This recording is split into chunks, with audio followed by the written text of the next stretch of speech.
Here we have ages of students and we are being asked to find some statistical analysis of them. We're going to be asked to find the mode, which is the most frequently occurring number, the median, which is the middle value when the numbers are arranged in order of size. It can also be referred to as Q2 because it's halfway up. The 2 stands for halfway up. The mean is a mathematical average. The way that you'd work them out is for your mode, you could just do equals,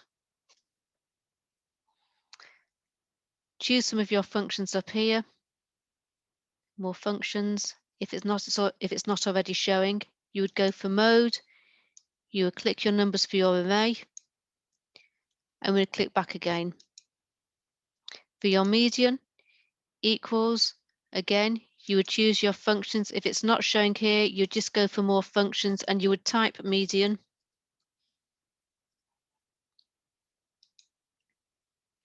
Choose your median, and again, highlight your numbers, click back on. Your mean, your mathematical average. They don't tend to have mean showing, so what you would do is you would just type in average.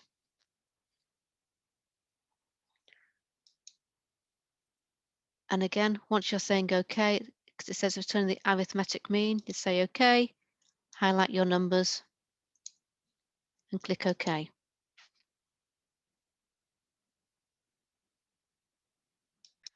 We're now going to find our minimum and our maximum values. So again, we're just going to use the function key on Excel. So I'm wanting my minimum.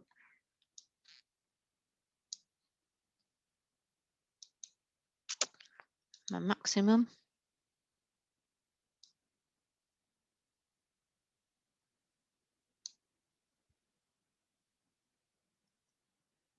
Oh, hang on, there's something wrong there.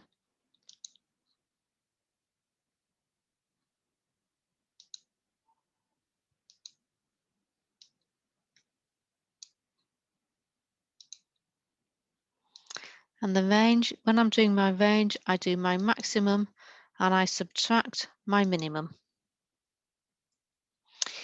Q1, when you arrange your numbers in order of size, Q1 is the first quartile. It's a quarter of the way of the distribution. Okay, so for Q1, you are going to use the function formula over here of quartiles. Okay, if it's not showing, just type it in more functions at the bottom so that it does show. But we're going to do a quartile. Our array are going to be choosing those numbers again, and we want the quartile 1. I'm going to use that function again for Q3, which is 3/4 of the way up the distribution. Okay, so it's 3/4. And again, I'm going for quartile, array, and 3. To find my interquartile range, I just want to concentrate on the middle part of the distribution. So I'll have a quarter that side and I'll have a quarter that side. So for my interquartile range, I'm going to have this equaling Q3 subtract Q1. My semi-interquartile range, semi you know stands for half, so I'm just going to half my interquartile range. If I was doing it all in one function and I hadn't found my interquartile range first, I would make sure that I put brackets around my Q3 minus Q1. But because I've already found it, I'm going to use this value and I'm just going to divide it by 2 because I want to half it.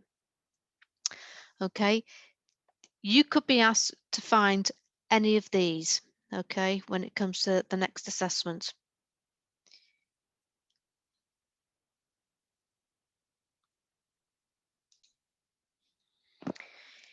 If you are asked to find a box plot, you need to get your data in this order. You need to have it as Q1 minimum, Q2 maximum, and Q3. And you'd find those the way I've shown you on the previous page.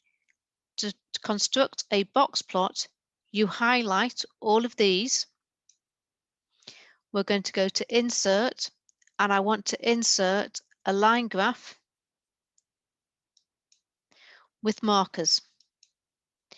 You will end up with something that looks like this, okay? What we would then do is we want to change this format. So we would change and we would switch our row and column. So our data ends up looking something like this, okay, in a vertical column. I'm just going to change my axis here because I've got all my values bunched up together. So I'm just going to change my axis and I'm going to format the axis and I'm going to choose a minimum value of, I'm probably going to choose a minimum value of 15 actually. So it spreads it out a wee bit more, okay? Once I have done that, I can now start making this look a bit more like a box plot. I'm going to click on here. I'm going to go to Add Chart Elements. I'm going to add high-low lines. And then going to add my up and down bars. So my up and down bars, if you can see here, this is all blanked out. So I'm just going to format that. If I highlight it, I'm going to format my up bar and I want there to be no fill. Okay, if there is no fill, I can see my value for Q2. Okay, I also want to see a legend. I might actually make my border a solid line so I can see it a wee bit better.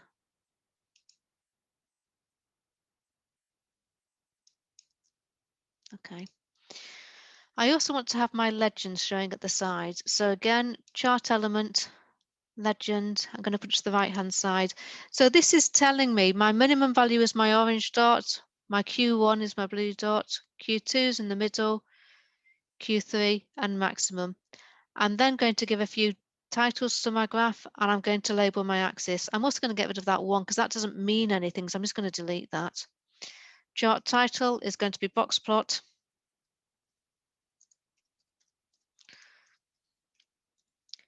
Showing age of students.